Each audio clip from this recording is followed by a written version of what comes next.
আজকে চলে আসলাম আমরা রাজশাহী জেলার একটা ঐতিহ্যবাহী জায়গায়।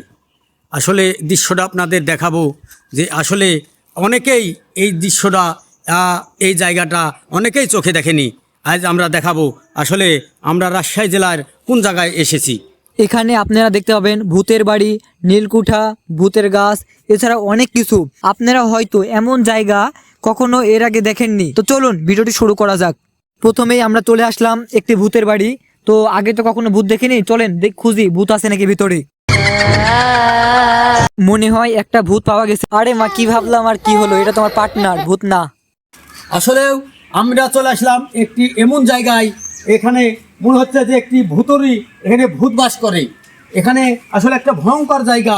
আসলে আপনারা দেখেন এই বিল্ডিংটা যে কত বছর আগে তৈরি হয়েছে এটা কেউ আমরা বলতে পারি না। আসলে যে এখানে তার ভিতরে কি আছে না আছে আসলে আমাদের দেখা প্রয়োজন আছে বা আমরা দেখার চেষ্টা তো যাই করছি। হোক, এটা কোনো ভূতগণ না, এটা হচ্ছে নীলকুঠি। গাইজ, এবার চলে আসলাম আমরা সেই ভুতুরে গাছে, যে গাছে নাকি দিনে দুপুরে ভূত বসে থাকে। চলুন খুঁজে দেখি গাছে কোনো ভূত আছে নাকি। গাছটাও যেমন কালো, আমিও তেমন কালো, দুজনকে ভালোই মিলিয়েছে। তো যাই হোক, এখানে ভূত আছে নাকি খোঁজার জন্য আমি গাছের কাছে চলে গেলাম এবং আজকে ভূতটাকে আমি হাতে নাতে ধরে আনবো। অনেক খোঁজাখুঁজির পরেও একটা ভূতও মিললো না, একটা গার্লফ্রেন্ডও মিললো না। তো চলুন ঘুরে অন্য জায়গাতে যাওয়া যাক। যেখানে গার্লফ্রেন্ড নাই সেখানে আমি নাই।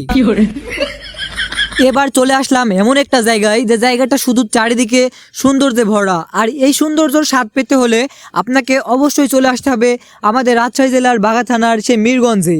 এমন সৌন্দর্য সব জায়গায় পাওয়া সম্ভব নয়। আমার পার্টনার এরপর দাঁড়িয়ে থেকে মেয়ে খুঁজছিল না কি করছিল জানি না, যাই হোক একটা হাই মেরে দিন। এখানে চলে আসলাম। আসলে এই যে যেই বিল্ডিংটা দেখছেন এখানে আসলে যে কি তৈরি হতো এটা আপনারা রাজশাহী জেলার লোক অনেকেই জানেন না। আসলে এখানে ব্রিটিশ আমলে এখানে সে নীল তৈরি হতো। যারা আমরা এখন যে নীল জামা কাপড়ে ব্যবহার করে থাকি সে নীল তৈরি হতো। আসলে এখানে একটা ঐতিহ্যবাহী জায়গা।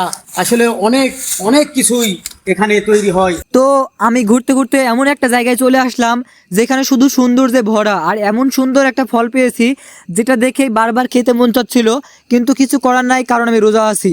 গাইজ দেখুন কি সুন্দর ফল, হয়তো আগে চোখে দেখেননি, আর দেখলেও অবশ্যই নামটি বলে যাবেন। আমি তো মনে মনে ফলগুলোকে বলছিলাম যে আজকে রোজা ছিলাম বলেই তোরা বেঁচে গেলি। তবে যাই হোক, সন্ধ্যার পরে তোদেরকে দেখে নিব।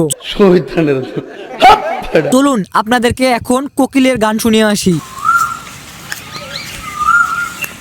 আর কোকিলের গান শুনতে শুনতে আমারও গান গাইতে মন চাইলো। তো চলুন আপনাদেরকে আমি আমার গান শোনাই এবার। চুমকি চলেছে একা পথে, সঙ্গী হলে দোষ কি তাতে।